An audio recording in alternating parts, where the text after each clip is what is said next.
Hi, I'm Sue Elliott. And I'm Ed Holen. Welcome to this special edition podcast, Part 1 on person-centered planning. You may be hearing a lot these days about the term person-centered planning when DDA does the annual assessment, but it's been around for a really long time. It really is looking at a person's whole life, looking at whatever their goals might be, their interests, their relationships, goals related to what a person may want to do during the daytime or how they might want to live in their local community. There are a lot of person-centered planning tools to use, from formal facilitated planning to self-directed guides such as a simple star chart for identifying all of the various types of support that one might need to reach a particular goal.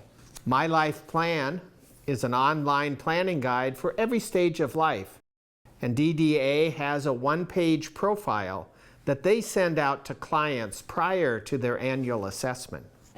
All these different tools help identify what services and support somebody might need, both paid and unpaid. For us, we've used the person-centered planning for many things, from as small as Leah getting up and learning to use an alarm clock. We also used it, remember, around learning to cook. Leah was diagnosed a couple years ago with celiac disease, and we thought, hey, we can look in our community and see maybe there's a cooking class. So Leah and I set that as a goal, and we did some research and used the star chart to figure out, and we did a, what was it, Mexican tacos? Oh. Yeah. We did a tacos class at our local co-op down the street. So it's another way we could use the tool that way.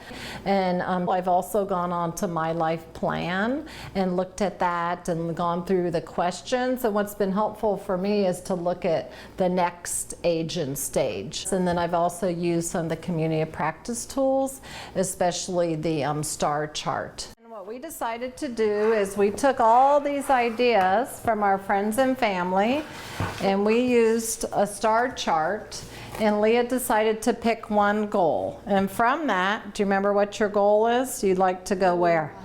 Hawaii? In what? 3 years. When she's 21 and she graduates, she'd like to go to Hawaii. I think for me, when I really noticed a big change was during Leah's annual assessment. It was the first time we used the modified star chart, the one pager. And instead of jumping right into computer and what are Leah's specific tasks she needs support on, it gave us a chance really to look at her opportunities and dreams. And so for us, even though we covered some of those in the beginning, we kept going back to, well, what are your hopes and dreams? A person-centered approach to conducting the DDA assessment is really all about listening to the individual and understanding the things that are important to them. When we begin the assessment with a conversation about the things that are important to a person, it gives us a valued context in which we can approach each of the questions of the CIS, and a framework within which we can think about how we support the individual. You know, I think there's two different terms that we need to kind of grapple with here. One is a person-centered approach, which is the approach that's used by DDA when doing the assessment. Person-centered planning, in fact, can be much broader than that. And I would not expect that all of the goals that are identified in person-centered planning are, in fact, going to be matched with services that the DDA provides. The way that these tools have helped me to think is it's better to look at Leah's whole life and her dreams and think about what's important to her, and then look at how can those supports help her. So maybe there's something she can do via respite or with a specific paid service or with a care provider, but then there's a lot of things she can do in the community that are free in a way to get engaged, going to the library, meeting friends out, and learning to support her based on her strengths and her assets, to make it a lot broader.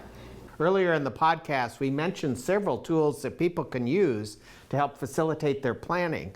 MyLifePlan.guide is one of them. That's an online application, and we're upgrading the application to make it much more user-friendly and a more flexible tool for people to use. Thanks for watching, and stay tuned for part 2, where we will learn more about how to use the My Life Plan guide in your planning.